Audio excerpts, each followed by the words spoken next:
حتیٰ علماء کہتے ہیں کہ جو درود ہے وہ بہر صورت قبول ہوتا ہے۔ اس لیے حضرت عمر رضی اللہ تعالیٰ عنہ فرماتے ہیں کہ دعا کو درود کے ساتھ جوڑ لو، درود تو قبول ہونا ہی ہونا ہے، تمہاری دعا بھی قبول ہو جائے گی۔ چونکہ اللہ تعالیٰ جل شانہ کی یہ شان نہیں ہے کہ بعض کو قبول کر لے اور بعض کو ترک کر دے۔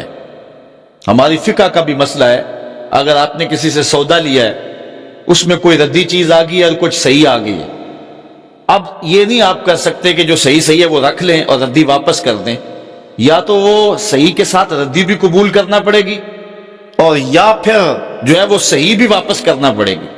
یہ نہیں ہوگا کہ مرضی کی رکھ لی اور مرضی کی واپس کر لی، یا سارا سودا قبول کرنا پڑے گا یا سارا سودا واپس کرنا پڑے گا۔ تو اللہ تعالیٰ جل شانہ کے حضور جب درود کے ساتھ دعا مانگی جائے تو پھر اللہ تعالیٰ جل شانہ اس دعا کو چھانٹ کے الگ نہیں کرتا کہ میں نے یہ نہیں قبول کرنی، درود کے ساتھ جو مانگی ہوئی دعا ہے اللہ وہ بھی مستجاب فرما لیتا ہے، وہ بھی قبول فرما لیتا ہے۔ درود پاک وہ بابرکت عمل ہے کہ جو اہل ایمان کو تعلیم دیا گیا۔ علماء نے لکھا کہ زندگی میں ایک مرتبہ درود شریف پڑھنا فرض ہے، اور جب حضور علیہ السلام کا نام لیا جائے اس وقت درود پڑھنا واجب ہے۔ اس کے علاوہ بھی وجوب کے اور بہت سارے مقامات علماء نے بیان کیے، اور نمایاں 40 مقامات علماء نے بیان کیے جہاں درود شریف پڑھنا مستحب ہے، لیکن بعض مقامات پہ درود شریف پڑھنا مکروہ بھی ہے، جس طرح باتھ روم اور اس قبیل کے اور مقامات اور جگہیں اور جو ہے وہ احوال ایسے ہیں جہاں درود شریف نہیں پڑھا جائے گا۔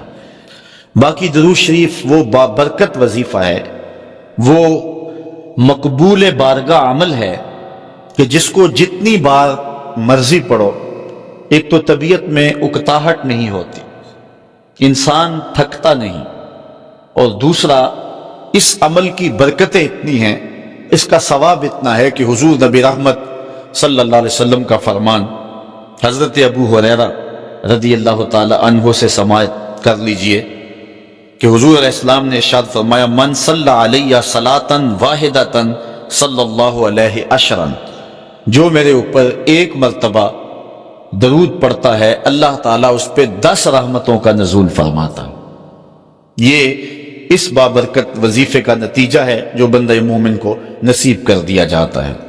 دوسری روایت حضرت انس بن مالک رضی اللہ تعالی عنہ سے مروی ہے ان النبی صلی اللہ علیہ وسلم قال من ذکرت عنده فلیصلی علی ومن صلی علی مرۃ صلی اللہ علیہ بها عشرا، حضور نے فرمایا کہ جس شخص کے سامنے میرا ذکر کیا جائے اس کو میرے پہ درود پڑھنا چاہیے، اس لیے کہ جس نے میرے اوپر ایک مرتبہ درود پڑھا اللہ تعالیٰ اس پہ 10 رحمتیں نازل فرماتا ہے۔ علماء نے ایک بڑی خوبصورت بات لکھی، وہ کہتے ہیں کہ اصل درود پڑھ کر کے اپنے لیے رحمتیں طلب کرنا ہوتا ہے رب سے، کیونکہ مصطفیٰ کریم علیہ السلام ہمارے درود کے محتاج ہے۔ بندہ کہ میں درود پڑھ رہا ہوں، جب ہم نہیں تھے اس وقت بھی مصطفیٰ پہ درود پڑھا جا رہا تھا، جب کائنات کو خلق وجود بھی نہیں دیا گیا تھا مصطفیٰ پہ درود اس وقت بھی پڑھا جا رہا تھا۔ تو یہ ہم اپنی سعادت مندی حاصل کرتے ہیں۔ اس کی مثال یہ ہے کہ جو مانگنے والے ہیں وہ 2 طرح کے ہوتے ہیں۔ سورۃ الفاتحہ کی تفسیر میں میں نے مختصر بات آپ کے سامنے اس عنوان سے رکھی تھی۔ ایک وہ ہے کہ جو ڈائریکٹ دروازے کو دستک دے کے صاحب خانہ سے مانگتے ہیں، صاحب خانہ اپنی توفیق کے مطابق اس کو دے نہ دے اس کی مرضی۔ اور مانگنے والوں کا ایک اور طریقہ ہوتا ہے کہ وہ مانگتے نہیں، کسی شخص کے دروازے پہ کھڑے ہو کے اس کو دعائیں دینے لگتے ہیں، تیرے بچوں کی خیر، تیرے والدین کی خیر، جہاں دادے پر دادے سے شروع ہوتے ہیں اور نیچے نسل تک آتے ہیں۔ تو وہ جب دعائیں مانگ رہے ہوتے ہیں تیرے خاندان کی، تیری جد کی خیر، تو گھر والا سمجھتا ہے جو ہمیں دعائیں دے رہا ہے اصل خود خالی جھولی لے کر آیا ہے، یہ کچھ مانگنا چاہتا ہے۔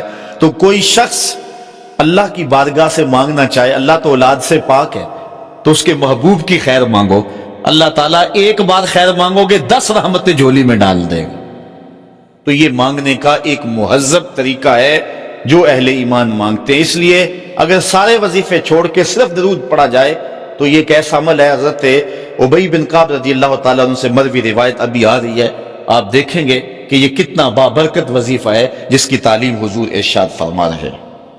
حضور علیہ السلام کا ایک اور فرمان سنیے جس کو امام طبرانی نے اپنی موجم میں روایت کیا ہے۔ حضور نے ارشاد فرمایا من صلی علیہ صلاۃ واحدۃ صلی اللہ علیہ عشرا، جو میرے اوپر ایک مرتبہ درود پڑھتا ہے رب تعالیٰ اس پر 10 رحمتیں نازل کرتا ہے۔ ومن صلی علیہ عشرا صلی اللہ علیہ مئۃ، اور جو میرے اوپر 10 مرتبہ درود پڑھتا ہے اللہ تعالیٰ اس پہ 100 رحمتیں نازل فرماتا ہے۔ ومن صلی علیہ مئۃ کتب اللہ بین عینیہ براۃ من النفاق وبراۃ من النار، اور جو شخص میرے اوپر 100 مرتبہ درود پڑھتا ہے اس کی 2 آنکھوں کے درمیان لکھ دیا جاتا ہے یہ بندہ منافق بھی نہیں ہے دوزخی بھی نہیں ہے، یہ نہ منافق ہے اور نہ دوزخی ہے، نفاق سے اور دوزخ سے بری لکھ دیا جاتا ہے۔ وَأَسْكَنَهُ اللَّهُ يَوْمَ الْقِيَامَةِ مَعَ الشُّهَدَاءِ، اور اللہ تعالیٰ جل شانہ قیامت کے دن جس مرتبے پر شہداء کو ٹھہرائے گا اسی مقام پہ درود پڑھنے والوں کو ٹھہرائے گا۔ یہ ثواب ہے اس شخص کے لیے کہ جو حضور پر کثرت کے ساتھ درود پڑھتا ہے۔ حضرت عبد الرحمن بن عوف رضی اللہ تعالی عنہ سے ایک روایت سنیے، فرماتے ہیں یہ عشرہ مبشرہ سے ہیں، جلیل القدر صحابی ہیں، اور صحابہ میں سب سے زیادہ امیر صحابی بھی یہی ہے۔ 1,44,000 صحابہ میں سب سے امیر ترین صحابی حضرت عبد الرحمن ابن عوف رضی اللہ تعالی عنہ ہیں۔ آپ فرماتے ہیں کہ خرج رسول اللہ صلی اللہ علیہ وسلم فاتبعته حتى دخل نخلا فسجد فاطال السجود حتى خفت او خشیت ان يكون الله قد توفاه او قبضه۔ کہتے ہیں ایک دن حضور گھر سے باہر تشریف فرما ہوئے، مسجد نبوی سے نکلے تو میں بھی حضور کے پیچھے پیچھے چل پڑا۔ حضور علیہ السلام کے تتبع میں، حضور کی اتباع میں میں بھی حضور کے پیچھے چل پڑا۔ حتی داخل نخلا، یہاں تک کہ کھجوروں کے ایک باغ میں حضور تشریف فرما ہو گئے، میں بھی اس باغ میں حضور کے پیچھے چلا۔ میں نے کیا دیکھا؟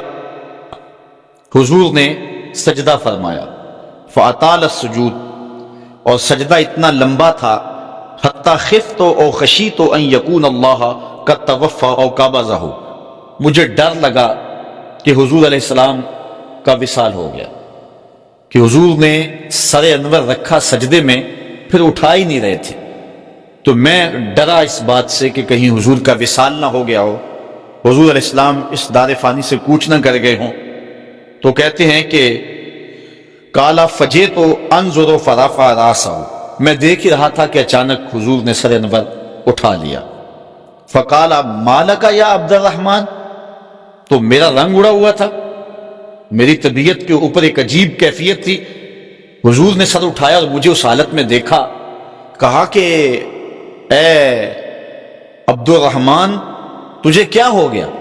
میں نے کہا فذکرت ذالک لہ، جو مجھے ہوا تھا میں نے وہ بتا دیا، میں تو ڈر گیا تھا، چونکہ صحابہ کی زندگی ہی تو حضور کے نام سے تھی، اور آقا کریم کی زندگی کے ساتھ اور حضور کی حیات کے ساتھ ہی تو وہ جیتے تھے بلکہ اڑتے تھے، اور صحابہ رضوان اللہ علیہ مجمعین کے لیے سب سے مشکل وقت حضور علیہ السلام کی وفات کا وقت تھا، ان سے برداشت نہیں ہوتا تھا۔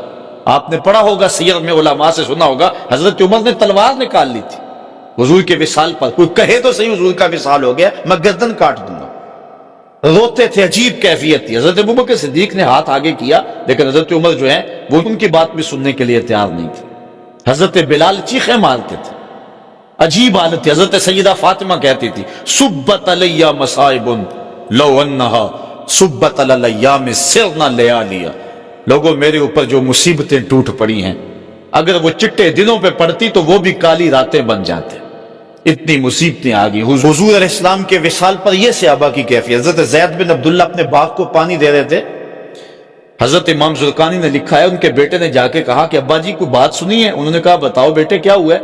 کہا حضور کا وصال ہو گیا۔ تو حضرت زید نے یوں ہاتھ اٹھائے اور سنو انہوں نے کیا کہا، اللہم اذہب بصری حتی لا ارا بعد حبیبی محمد احدا، اے اللہ مجھے اندھا کر دے، مجھے نابینا کر دے۔ آنکھوں کے چراغ روشن اس لیے تھے کہ تیرے رسول کو دیکھتا تھا۔ اب حضور اگر اس دنیا سے چلے گئے تو میں نے آنکھوں کی چراغ کیا کرنے؟ تو اللہ تعالیٰ نے ان کی دعا قبول فرما لی اور وہ فوراً نابینا ہو گئے۔ کسی نے بعد میں ان کے پاس جا کر افسوس کیا کہ تمہاری آنکھوں کی بینائی جاتی رہی ہے، بڑا افسوس ہوا ہے۔ وہ فرمانے لگے تمہیں ہوا ہوگا، مجھے تو کوئی نہیں ہوا، میں تو حضور کے بغیر کسی کو دیکھنا ہی نہیں چاہتا۔ اور اعلیٰ حضرت فرماتے ہیں کون نظروں پہ چڑھے دیکھ کے تلوا تیرا، جس نے آپ کو دیکھا پھر وہ کسی کو جو ہے وہ اور کیوں دیکھے؟ تو یہ صحابہ کی کیفیت تھی۔ بلکہ غدابہ نامی اونٹنی جس پہ حضور سواری کیا کرتے تھے، کتب میں آتا ہے، صحیح روایات ہیں، وہ حضرت فاطمہ تو زہرا کی دہلیز پر سر رکھ کے رویا کرتی تھی۔ اور وہ یافور نامی دراز گوش جس پہ حضور سواری کیا کرتے تھے، جس کو ہم اپنی زبان میں گدھا کہہ لیتے ہیں لیکن نسبت رسول سے ہوگی تو پھر اس کو دراز گوش کہیں گے، تو وہ قبیلہ بنو سلیم کے کنویں میں چھلانگ لگا کے مر گیا کہ جب حضور چلے گئے ہیں تو ہم نے جی کے کیا لینا ہے۔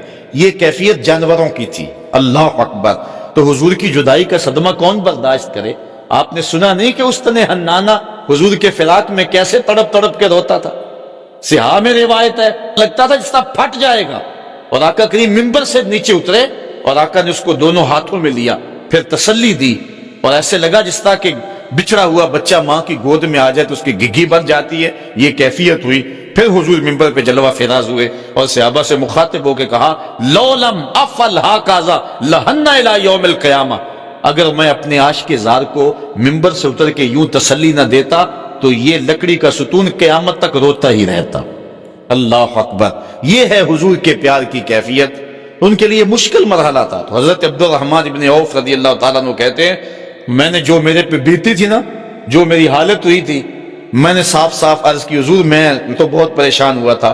تو حضور نے فرمایا فقالا ان جبرائیل علیہ السلام قال لی، سنو کہ جبریل امین میرے پاس آئے اور انہوں نے مجھے آ کے کہا الا ابشرک ان اللہ عز وجل یقول، کہ حضور میں آپ کو بشارت نہ دوں کہ رب کیا کہتا ہے؟ وہ یہ کہتا ہے من صلی علیک صلیت علیہ ومن سلم علیک سلمت علیہ۔ ذرا دیکھیے لفظ، حضور فرماتے ہیں میں کیوں سجدے میں گیا تھا؟ سنو اے عبد الرحمن ابن عوف واقعہ کیا ہوا، میں اتنا لمبا سجدہ کیوں کیا؟ کہا میرے پاس جبریل آئے اور جبریل نے مجھے رب کا سندیشہ دیا، پیغام دیا کہ محبوب آپ کا رب کہتا ہے کہ آپ کا جو امتی آپ پہ درود پڑے گا میں رب ہو کے اس پہ درود پڑھوں گا، اور جو آپ کا امتی آپ کو سلام کہے گا میں رب ہو کے اس کو سلام کروں گا۔ تو حضور فرماتے ہیں فسجدت للہ شکرا، تو پھر میں سجدہ نہ کرتا، پھر میں شکر کا سجدہ نہ کرتا اور میرا سجدہ لمبا نہ ہوتا کہ اتنا کرم ہوا کہ میرا اگر غلام مجھ پہ درود بھیجے تو رب اس پہ درود بھیجتا ہے۔ اللہ اکبر۔ یہ کرم نوازیاں اس شخص پر کہ جو حضور نبی رحمت صلی اللہ علیہ وسلم پر درود بھیجتا ہے۔ آئیے حضرت عبداللہ ابن مسعود رضی اللہ تعالی عنہ سے ایک روایت سنتے ہیں۔ کہتے ہیں کہ ان للہ ملائکۃ سیاحین یبلغون عن امتی السلام، اللہ کے کچھ فرشتے ہیں جن کی ڈیوٹی یہ ہے وہ دھرتی پر گھومتے ہیں، پوری دنیا پہ چکر لگاتے ہیں، اور کرتے کیا ہیں؟ جہاں جہاں بھی کوئی شخص میرے اوپر سلام بھیجے تو وہ اس امتی کا سلام میرے تک پہنچاتے ہیں کہ حضور آپ کے فلاں امتی نے آپ تک جو ہے وہ سلام بھیجا ہے۔ اور دوسری روایت حضرت حسن رضی اللہ تعالیٰ عنہ اپنے باپ حضرت علی المرتضیٰ سے روایت کرتے ہیں کہ حضور علیہ السلام نے ارشاد فرمایا حیث ما کنتم فصلوا علیہ فإن صلاتکم تبلغنی، فرمایا علی جہاں بھی رہو میرے اوپر سلام پڑھا کرو، تمہارا سلام مجھے پہنچتا ہے۔ جہاں بھی رہو میرے اوپر سلام پڑھنے کو، عمل کو نہ چھوڑنا۔ قیامت کے دن حضور علیہ السلام کی سب سے زیادہ قربت کس شخص کو نصیب ہوگی؟ تو وہ روایت ہے حضرت عبداللہ ابن مسعود رضی اللہ تعالی عنہ سے کہ حضور نے فرمایا ان اول الناس بی یوم القیامہ اکثرہم علی صلاۃ، قیامت کے دن میرا سب سے زیادہ قریبی شخص وہ ہوگا کہ جو میرے اوپر کثرت کے ساتھ درود پڑھا کرتا ہے۔ حضرت ابی بن کعب رضی اللہ تعالیٰ عنہ کی وہی روایت جو میں نے جس کا اشارہ دیا، روایت کرتے ہیں کان رسول اللہ صلی اللہ علیہ وسلم اذا ذهب ربع الليل قام فقال يا ايها الناس اذكروا الله جاءت الراجفة تتبع الرادفة جاء الموت بما فيه. کہتے ہیں کہ حضور علیہ الصلوۃ والسلام جب رات کا چوتھائی حصہ باقی رہ گیا تو آقا کریم علیہ السلام نے لوگوں کو بیدار کیا، لوگوں کو جگایا کہ اٹھو، اللہ کا ذکر کرو، قیامت آنے والی ہے، موت آنے والی ہے. حضور نے صحابہ کو بیدار کیا. قال ابی بن کعب رضی اللہ تعالیٰ عنہ، حضرت ابی بن کعب رضی اللہ تعالیٰ عنہ فرماتے ہیں، یہ جلیل القدر سے آدمی ہیں اور حضور علیہ الصلوۃ والسلام ان سے قرآن سنا کرتے تھے. بلکہ ایک دن حضور گزر رہے تھے، حضرت ابی بن کعب رضی اللہ تعالیٰ عنہ تلاوت کر رہے تھے، حضور رک کے سننے لگے. اگلے دن ملاقات ہوئی تو فرمایا ابی میں گزر رہا تھا، تو تلاوت کر رہا تھا اور میں سنتا رہا. تو حضرت ابی نے کہا حضور اگر مجھے پتہ چل جاتا نا کہ آپ سن رہے ہیں تو میں اور سوار کے پڑھتا. محدثین شارحین لکھتے ہیں کسی کے دکھلاوے کے لیے قرآن سوار کے پڑھنا ریاکاری ہے، لیکن اگر حضور کے دکھلاوے کے لیے پڑھا جائے یہ ریاکاری نہیں ہے، یہ عین دین ہے. تو حضرت ابی بن کعب رضی اللہ تعالی عنہ کہتے ہیں کہ میں نے حضور کی خدمت میں عرض کی، فقلت، تو میں نے عرض کی یا رسول اللہ صلی اللہ علیہ وسلم میں آپ پر بہت زیادہ درود شریف پڑھتا ہوں، فکم اجعل لک من صلاتی، تو مجھے بتا دیں کہ میں آپ پہ کتنا وقت درود پڑھا کروں. قال ما شئت، کہا جتنا تو پڑھ سکتا ہے، جتنا تیرے پاس وقت ہے، جتنی تیری مرضی ہے، میں کوئی مقرر نہیں کرتا. قال قلت، تو میں نے کہا الربع، میں چوتھا حصہ درود پڑھا کروں گا، باقی 3 حصے باقی وظیفے کر لیا کروں. قال ما شئت، حضور نے فرمایا تیری مرضی. وَإِن زِدْتَ فَهُوَ خَيْرٌ لَكَ، لیکن اگر درود زیادہ پڑھے نا تو تیرے لیے ہوگا بہتر. ویسے تو اگر چوتھا حصہ پڑھے، باقی 3 حصے باقی وظیفے، لیکن اگر ایسا کرے تو تیرے لیے بہتر ہوگا، زیادہ اگر پڑھ لے. قال، کہتے ہیں فقلت، تو میں نے کہا فثلثین، میں 2/3 پڑھ لیا کروں گا. قال ما شئت، فرمایا جس طرح تیری مرضی. فَإِن زِدْتَ فَهُوَ خَيْرٌ لَكَ، لیکن اگر تو درود کو زیادہ کر لے تو یہ تیرے لیے بہتر ہوگا. قلت النصف، میں نے عرض کی حضور میں آدھا وقت درود پڑھ لیا کروں گا، باقی آدھا وقت دیگر وظائف پڑھ لیا کروں گا. قلت، جب میں نے یہ بات کہی تو حضور نے فرمایا ما شئت، جو تیری مرضی، جو تیرے دل میں آئے. وَإِن زِدْتَ فَهُوَ خَيْرٌ لَكَ، لیکن اگر تو درود کو اور زیادہ کر دے تو تیرے لیے ہے بہتر. کہتے ہیں کہ میں نے عرض کی اجعل لک صلاتی کلھا، حضور پھر میں سارا وقت درود ہی پڑھ لیا کروں گا، میں سارا وقت درود ہی پڑھ لیا کروں گا. تو آقا کریم نے فرمایا پھر تجھے دنیا کی تکلیفیں بھی نہیں پہنچیں گی اور آخرت میں بھی تجھے نجات مل جائیں گی. چونکہ انسان وظیفہ 2 مقاصد کے لیے کرتا ہے، میری دنیا کے معاملہ ٹھیک ہو جائیں، کچھ وظائف اس لیے پڑھتا ہے، یا پھر میری آخرت ٹھیک ہو جائے اس لیے وظائف پڑھتا ہے. 2 ہی غرضیں ہوتی ہیں وظائف پڑھنے سے. لیکن حضور نے فرمایا اگر تو سارا وقت درود پڑھتا رہے تو پھر تیری دنیا بھی ٹھیک ہو جائے گی، تیری آخرت بھی ٹھیک ہو جائے گی، تیرے سارے معاملے ٹھیک ہو جائیں گے. اللہ اکبر. اور حضور علیہ السلام کا یہ ایک اور فرمان سنیے جس کو حضرت انس رضی اللہ تعالیٰ عنہ روایت کرتے ہیں. حضور علیہ السلام نے ارشاد فرمایا من صلی علی فی یوم 1000 مرہ لم یمت حتی یرا مقعدہ من الجنہ، جو ایک دن میں 1000 مرتبہ میرے اوپر درود پڑے وہ اتنی دیر تک مرے گا نہیں جب تک جنت میں اپنا ٹھکانہ نہیں دیکھ لیتا. یہ اللہ تعالیٰ اس کو خاص نور نصیب فرمائے گا. اور آئیے سنیے حضور علیہ السلام کیا ارشاد فرما رہے ہیں. حضرت ابو درداء رضی اللہ تعالی عنہ سے روایت ہے، امام ابن ماجہ نے اپنی سند سے اس کو روایت کیا ہے. قال قال رسول اللہ صلی اللہ علیہ وسلم اکثروا علی من الصلاۃ کل یوم الجمعہ فإنہ مشہود تشہدہ الملائکہ. حضور نے فرمایا کہ ہر جمعے کے دن میرے اوپر کثرت کے ساتھ درود پڑھا کرو، چونکہ یہ یوم مشہود ہے، اس دن فرشتے حاضر ہوتے ہیں. تو جمعے کے دن کثرت کے ساتھ باقی دنوں کی نسبت میرے اوپر درود پڑھا کرو. تو وَإِنَّ أَحَدًا لَن يُصَلِّيَ عَلَيَّ إِلَّا أُرِدَتْ علیہ صلاتہ حتی یفرغ منہا، اس لیے کہ تم میں سے جو کوئی میرے اوپر درود پڑھتا ہے جب تک فارغ نہیں ہو جاتا اس کا درود جو ہے وہ میرے اوپر پہنچا دیا جاتا ہے۔ کالا، تو حضرت ابو درداء کہتے ہیں قل، تو میں نے کہا وبعد الموت، حضور جب آپ اس دنیا سے چلے جائیں تو کیا اس کے بعد بھی یہ وظیفہ اور یہ عمل جاری رکھیں؟ حضرت ابو درداء رضی اللہ تعالی عنہ نے جو ہے یہ وضاحت حضور سے پوچھی، اور یہ بھی بڑے جلیل القدر صحابی ہیں، بلکہ صحابہ میں سے انتہائی متقی اور پرہیزگار صحابی ہیں۔ بلکہ حضرت ابو درداء کے بارے میں آتا ہے کہ فجر کی نماز پڑھ کے جلدی چلے جاتے تھے۔ ایک دن حضور نے روک کر کے کہا ابو درداء کاہے کی جلدی ہوتی ہے کہ رکتے بھی نہیں، بہت جلدی چلے جاتے ہو؟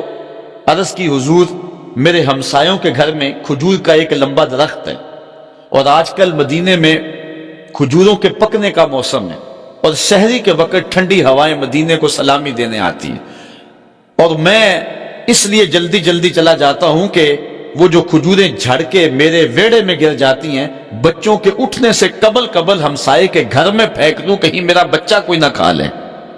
اور ہماری سڑک سے گنے کی ٹرالی گزر کے تو دیکھے۔ یہ دیکھیے حضور علیہ السلام کے صحابی کا عمل اور ان کی زندگی کے معمولات۔ یہ ہے حضرت ابو درداء رضی اللہ تعالیٰ عنہ، کہتے ہیں میں نے حضور سے کہا حضور جب آپ اس دنیا سے چلے جائیں گے تو کیا پھر بھی درود آپ کو بھیجیں اور پھر بھی آپ پر پہنچتا رہے گا؟ تو سنو حضور نے کیا کہا۔ حضور نے فرمایا ان اللہ حرم علی الارض ان تاکل اجساد الانبیاء علیہم الصلاۃ والسلام، اللہ تعالیٰ نے مٹی پر حرام کر دیا ہے کہ وہ نبیوں کے جسموں کو کھائے۔ نبی قبروں میں زندہ ہوتے ہیں اور ان کو رزق بھی دیا جاتا ہے۔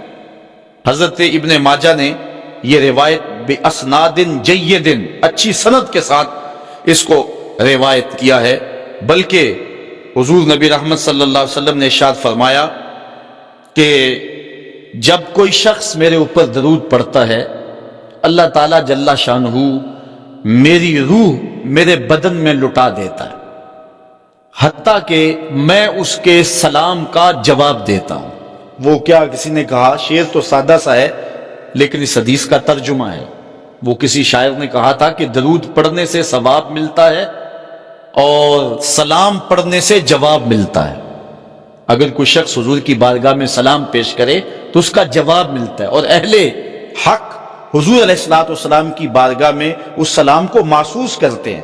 حضرت امام مالک نے یہ بات کہی کہ اگر کوئی شخص حضور کے روضے پہ جائے، باقی ائمہ کہتے ہیں کہ وہ کہے کہ میں حضور کے روضے کی زیارت کر کے آیا ہوں، لیکن امام مالک کہتے ہیں کہ یہ نہ کہے میں حضور کے روضے کی زیارت کر کے آیا ہوں، بلکہ یہ کہے میں حضور کی زیارت کر کے آیا ہوں، کیونکہ حضور علیہ السلام کو جس نے حضور کے روضے کو دیکھا، حضور نے فرمایا وہ ایسے ہی ہے جس نے میری زندگی میں اس نے مجھے دیکھا۔ حضرت شیخ سید احمد کبیر الرفائی رحمت اللہ تعالی علیہ بہت بڑے بزرگ گزرے، ساری زندگی حضور پر کثرت کے ساتھ درود پڑا، اور حضور علیہ السلام کی طرف سے جو باطن میں جواب آتا رہا اس کو موصول کرتے رہے۔ اللہ تعالیٰ جل شانہ نے توفیق دی، پھر دیار نور میں حاضر ہوئے۔ 555 ہجری کا یہ واقعہ ہے۔ اس کو تمام مکاتب فکر کے لوگوں نے سوائے ایک مکتبہ فکر کے اپنی کتابوں میں لکھا ہے۔ تبلیغی جماعت والوں نے اپنے شیخ الحدیث زکریا سہارنپوری نے کتاب الحج میں لکھا ہے، باقی لوگوں نے بھی لکھا ہے، درجنوں تذکرہ نگاروں نے اس واقعہ کو بیان کیا ہے، اور اس کی صحت پر اہل علم کو کوئی اختلاف نہیں ہے۔ 555 ہجری کی بات ہے کہ وہ حضور کے روضے پہ بنفس نفیس حاضر ہوئے، اور حاضر ہو کے انہوں نے جو حضور کی بارگاہ میں عرض کی، چونکہ سید تھے، حضور کی اولاد تھی، کہا کہ حضور ساری زندگی میری روح سلام لے کے آپ کی خدمت میں حاضر ہوتی تھی اور آپ کا روحانی جواب وصول کرتی تھی۔ آج آپ کا بیٹا بنفس نفیس خود حاضر ہو گیا، آج میں روحانی جواب نہیں لوں گا، اور حضور کے روضے کے سامنے کھڑے ہو گئے اور ادب سے سلام پیش کیا۔ پھر کیا ہوا، 70,000 لوگ مسجد نبوی میں موجود تھے جنہوں نے دیکھا حضور نے دست انور روضہ انور سے باہر نکال دیا، اور حضرت شیخ سید رفائی رحمت اللہ تعالی علیہ نے حضور کے دست کرم کا بوسہ لیا۔ حضرت غوث اعظم شیخ عبد القادر جیلانی علیہ رحمہ فرماتے ہیں اتفاق سے اس دن میں بھی موجود تھا، اور کہتے ہیں کہ حضرت امام رفاعی کے صدقے سے حضور کے دست اقدس کی زیارت میں نے بھی کر دی۔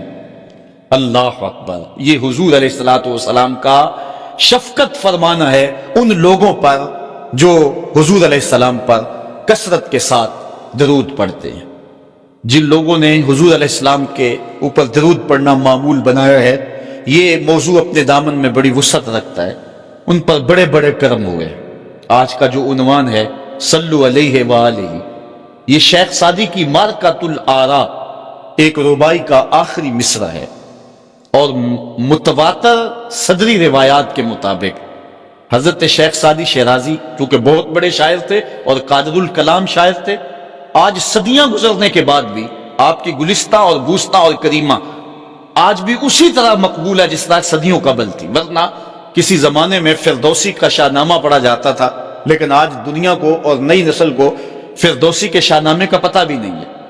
لیکن کوئی بھی فارسی مذاق رکھنے والا ہو وہ شیخ سعدی سے ناآشنا نہیں ہو سکتا۔ ان کو جو مقبولیت تامہ ملی ہے، ایسے قادر الکلام شاعر کہ جس عنوان پر بھی آتے حد کرتے چلے جاتے۔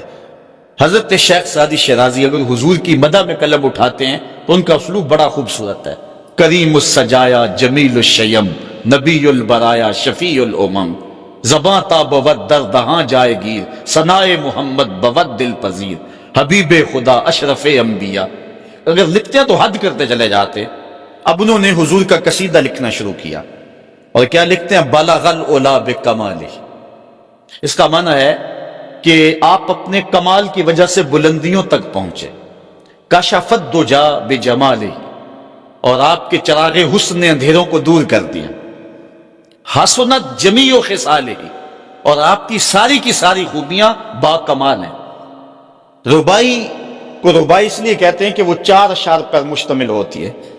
اب 3 اشعار کے اندر بھی جو ہے وہ مضمون تھا وہ مکمل ہو گیا، اور انسان جب مضمون کو مکمل کر لے تو اس وقت پھر نیا جملہ لانا اس کے لیے مسئلہ بن جاتا ہے کہ آگے لکھے تو کیا لکھے، مضمون تو مکمل ہو گیا۔ اب یہاں کیا تھا؟ بلغ العلا بکمالہ کشف الدجا بجمالہ حسنت جمیع۔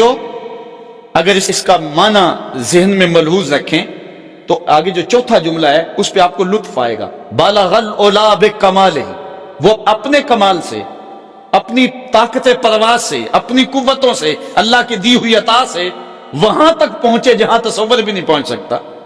کشف الدجا بجمالہ، ان کے جمال نے کائنات میں اجالے پھیلا دیے، روشنیاں کر دی، اندھیرے چھٹ گئے۔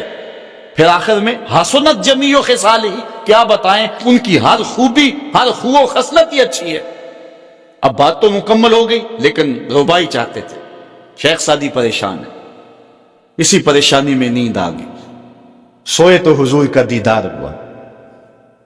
فرمایا سعدی آگے کہتے کیوں نہیں ہو؟ صلو علیہ وآلہ، صلو علیہ وآلہ۔ اور بنتا ہی یہ ہے، میں اصل خود بھی شاعری سے تعلق رکھتا ہوں، کسی زمانے میں کچھ لکھا بھی ہے، لیکن یہاں تھوڑا سا میں آپ کو اپنے ساتھ اس لیے سفر کروا رہا ہوں کہ آپ اقبال کے دیس کے باسی ہیں، اس لیے آپ سے ایسی باتیں میں کر لیتا ہوں، ورنہ بعض کا یہ ایسی باتیں نہیں چھیڑتی، یہ مشکل ہوتی ہیں، لیکن آپ لوگوں کے خمیر اور مزاج کے اندر جو ہے یہ لذت اور یہ چاشنی موجود ہے۔ اب ذرا توجہ کیجئے، بلغ العلا بکمالہ، وہ بلندیوں پر پہنچ گئے۔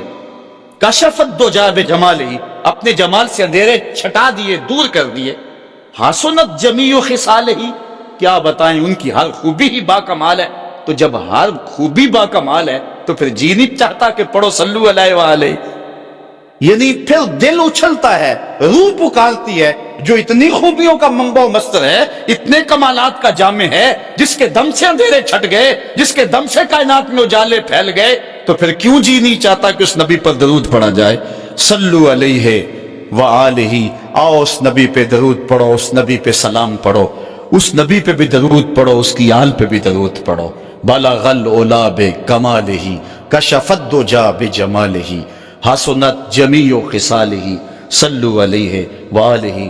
میں درود شریف کے عنوان سے اپنی گفتگو کو ختم کروں اور امام بوصیری کا ذکر نہ کروں تو یہ نا انصافی ہوگی۔ حضرت امام بوصیری فالج زدہ ہیں، ساری زندگی بادشاہوں کے قصیدے لکھے ہیں، ساری زندگی بادشاہوں کی کہانیاں بیان کی ہیں، ان سے اعزازات پائے ہیں، تکریمات پائی ہیں، لیکن عمر کا آخری حصہ آیا، جسم فالج زدہ ہو گیا، سارے چھوڑ گئے۔ تنہائی، بیماری اور غربت، یہ تین چیزیں اگر اکٹھی ہو جائیں تو ان کو کاٹنا بڑی قیامت ہوتی ہے۔ تنہائی، غربت اور بیماری، یہ تینوں اکٹھی آ گئی حضرت امام بوصیری پہ۔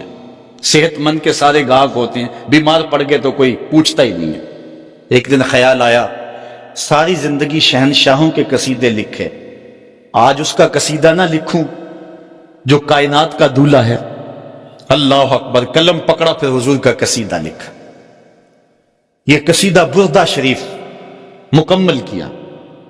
رات ہوئی، حضرت امام بوصیری سوئے، آقا کریم علیہ السلام تشریف لائے، اور یہ بات ذہن میں رکھیں، حضور نے ارشاد فرمایا، من رآنی فی المنام فقد رآنی فإن الشیطان لا یتمثل بی۔ یہ ابن ماجہ میں 6 طرق سے روایت مروی ہے، ویسے بخاری دیگر کتابوں میں بھی ہے، لیکن ابن ماجہ حجم کے اعتبار سے چھوٹی کتاب ہے، اس میں بھی 6 مرتبہ یہ روایت ہے، باقیوں میں تو بہت مرتبہ یہ روایت آئی ہے۔ ابن ماجہ میں 6 طرق سے یہ روایت ہے۔ حضور نے فرمایا، جس نے مجھے خواب میں دیکھا اس نے مجھے ہی دیکھا، شیطان خواب میں آ کر بھی میری مثل ہونے کا دعویٰ نہیں کر سکتا۔ اچھا، دوسری بات، جس نے حضور کو دیکھا اس نے حضور کو دیکھا، اور جس نے حضور کو دیکھا حضور اس کے خواب میں قصد، ارادے اور مرضی سے آئے۔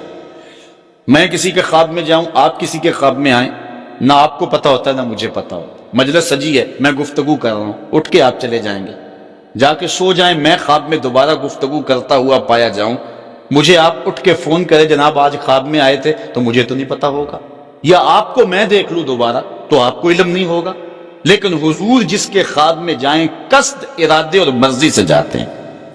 تیسری بات، خواب میں کسی کو کچھ کوئی دے تو وہ محض خواب ہوتا ہے۔ لاٹری نکل آئی، کروڑ پتی بن گیا، صبح اٹھیں گے تو کروڑ پتی ہوں گے یا کنگال ہوں گے؟ وہ کیا کسی نے کہا تھا 100 بار میرے ہاتھوں میں تیرا دامن آیا، جب آنکھ کھلی تو اپنا ہی گرے باندھا۔ کچھ نہیں ہوتا، خواب خواب ہوتا ہے، لیکن حضور کو اگر کوئی خواب میں دیکھے اور حضور کچھ عنایت کریں تو وہ محض خواب نہیں ہوتا۔ حضرت شاہ ولی اللہ محدث دہلوی فرماتے ہیں، میرے والد شاہ عبد الرحیم نے خواب میں انہوں نے حضور کو دیکھا تو آقا کریم علیہ السلام نے اپنے 2 منہ مبارک ان کو عطا کی۔ کہتے ہیں جب اٹھے تو دیکھا کہ منہ مبارک نہیں تھے، تو پھر ان کی کیفیت وہی ہو گئی، اور پھر حضور خواب میں ملے، فرمایا کہ ہم نے تیرے سرہانے کے نیچے رکھ دیے۔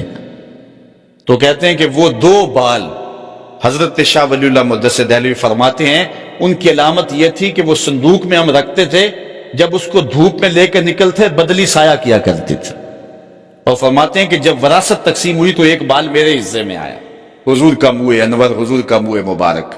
تو جس نے حضور کو خواب میں دیکھا حضور کو ہی دیکھا، حضور قصد سے آئے، جو دیا حقیقت میں دیا۔ اور چوتھی بات، وہ بخاری کی روایت ہے، حضور فرمایا من رآنی فی المنام فسیرانی فی الیقظہ، جس نے مجھے خواب میں دیکھا ان قریب جاگتے بھی دیکھ لے گا۔ شارحین لکھتے ہیں ساری زندگی نہ دیکھ سکا، جب روح نکل رہی ہوگی رخ محبوب سامنے ہوگا، اور اگر اس وقت حضور کا دیدار ہو جائے تو چاہیے بھی کیا، سوکھا نکلے سا ظہوری جے ویخ لواں مکھ تیرا۔ اگر اس وقت حضور کا دیدار ہو جائے تو اور کیا چاہیے؟ تو حضرت امام بوصیری کہتے ہیں کہ میں سویا مقدر جاگا، حضور تشریف لائے، فرمایا بوصیری جو قصیدہ لکھا ہے وہ سناؤ تو صحیح۔ تو انہوں نے وہ مشہور قصیدہ مولا یصلی وسلم دائما ابدا، وہ قصیدہ حضور کی خدمت میں پیش کیا۔ تو آقا کریم علیہ السلام نے اپنا دست شفا ان کے بدن پہ پھیرا، اور حضور نے اپنی چادر اتار کر کے حضرت امام بوصیری کو دے دی۔ بردہ عربی میں کہتے ہیں جو ہے وہ چادر کو، اسی لیے اس قصیدے کو قصیدہ بردہ کہتے ہیں، وہ قصیدہ جس کی جزا میں چادر عنایت ہوئی تھی۔ حضرت امام بوصیری جب اٹھے تو بالکل ٹھیک تھے، چادر اوڑی اور مسجد میں نماز پڑھنے کے لیے جا رہے ہیں۔ راستے میں ایک درویش کھڑا تھا، کہا بوصیری رات والا قصیدہ تو سناؤ جو تم نے لکھا ہے۔ حضرت بوصیری کہتے ہیں میں نے لکھا تھا اور کسی کو پتا نہیں تھا۔ میں نے کہا کون سا قصیدہ؟ کہنے لگے بھولے نہ بنو جو حضور کو سنایا تھا۔ کہنے لگے کہ میں نے کہا کہ تجھے کیسے پتا ہے؟ کہا بتاؤں یہ چادر کون سی ہے؟ اللہ اکبر! تو امام بوصیری رحمت اللہ تعالی علیہ نے حضور علیہ السلام پر یہ درود لکھا، مولا یصلی وسلم دائماً ابدا، اور یہ جزا پائی۔ حضرت سید محمد بن سلیمان رحمت اللہ تعالی علیہ ایک بزرگ گزرے ہیں، یہ 708 ہجری میں پیدا ہوئے تھے۔ کہتے ہیں کہ میں ایک دن کسی بستی سے گزر رہا تھا اور وہاں ایک کنواں تھا، اس کا پانی تھوڑا سا نیچے تھا، اور میرے پاس کوئی چیز نہیں تھی جس سے میں ڈول ڈال کر کے وہ پانی نکال سکوں۔ میں متحیر کھڑا تھا، ساتھ ہی ایک شکستہ سا کچا سا مکان تھا، اس مکان کے اوپر ایک چھوٹی عمر کی لڑکی کھڑی تھی۔ مجھے کہنے لگی کہ آپ پریشان ہیں؟ میں نے کہا ہاں بیٹے، مجھے پریشانی یہ ہے کہ میں نے وضو کرنا ہے اور نماز پڑھنی ہے اور وقت جا رہا ہے اور یہ پانی بہت نیچے ہے، اگر تم کچھ میری مدد کر سکتی ہو تو ضرور کرو۔ وہ چھت سے نیچے آئی اور اس نے آ کے اپنا لعاب اس کنویں میں پھینکا۔ حضرت شیخ سید محمد بن سلیمان فرماتے ہیں کہ میں نے دیکھا کہ یکا یک کنویں کا پانی اچھل کے کناروں تک آ گیا اور بہنے لگا۔ میں نے جلدی سے وضو کیا اور پھر میں نے اس لڑکی کو کہا میں تجھے اللہ کا واسطہ دیتا ہوں، تو مجھے بتا کہ تیرے پاس ہے کیا کہ تیرے لب کے ڈالنے سے یہ پانی اچھل کے اوپر آ گیا؟ تو اس لڑکی نے مجھے کہا کہ یہ جو مرتبہ مجھے ملا ہے، بکثرت الصلاۃ علی من کان اذا مشى فی البر تعلقت الوحوش باذیالہ، یہ مرتبہ میں اس پر درود پڑھ کے حاصل کیا ہے جب وہ جنگل سے گزرتے تھے تو جو جانور تھے قدموں سے لپٹ جاتے تھے، میں ان پر درود پڑھنے کی برکت سے جو ہے وہ یہ مرتبہ حاصل کیا ہے۔ تو حضرت سید محمد بن سلیمان کہتے ہیں کہ پھر میں نے ارادہ کر لیا کہ میں ساری زندگی حضور علیہ السلام پر درود پڑھتے ہوئے اور درود لکھتے ہوئے گزاروں گا۔ پھر انہوں نے مشہور زمانہ کتاب جس کو اہل علم اور اہل تصوف دلائل الخیرات کے نام سے جانتے ہیں، جس کی متعدد شروحات بھی لکھی گئیں، وہ کتاب انہوں نے تصنیف کی۔ اور اس کتاب کی خصوصیت یہ ہے کہ جو شخص اس کتاب کو باقاعدگی کے ساتھ پڑھے اس کو حضور کا دیدار نصیب ہو۔ اور اس کتاب کو پڑھنے والے، میں نے ایک روایت میں پڑھا ہے کہ جو شخص حضور علیہ السلام پر کثرت سے درود پڑھے، اللہ تعالیٰ اس درود کی برکت سے اسے تو نوازتا ہے، اس کی اولاد کو اور اس کی اولاد کی اولاد کو، یعنی اس کی نسلوں کو بھی ثواب دیتا ہے۔ تو حضرت سید محمد بن سلیمان نے یہ کتاب لکھ کر کے درود کی زمانے پر احسان کیا، اور آج تک بالخصوص علماء روم کا عمل اس کے اوپر جو ہے وہ کثرت کے ساتھ ہے۔ لیکن یہاں بھی جو ہے وہ ہمارے بر صغیر پاک و ہند میں بھی دلائل الخیرات پر لوگوں کے بہت زیادہ عمل ہے۔ میرے والد گرامی اللہ ان کی قبر پہ کروڑوں رحمت نازل فرمائے، انہوں نے 37 سال تک بلا ناغہ دلائل الخیرات کا وظیفہ کیا ہے، اور یہ جو کچھ بھی ہے وہ کیا کسی نے کہا تھا میں جو کچھ بھی ہوں ان کی توجہ کا روپ ہوں، میری زندگی تیرے پیار کا انعام ہی تو ہے۔ تو یہ سارا فیضان یہ درود شریف کا فیضان ہے جو دروس قرآن کی صورت میں آپ دیکھ رہے ہیں۔ حضرت سید محمد بن سلیمان رحمت اللہ تعالی علیہ کا پھر انتقال ہو گیا اور سوس نامی ایک بستی کے اندر ان کو دفن کر دیا گیا۔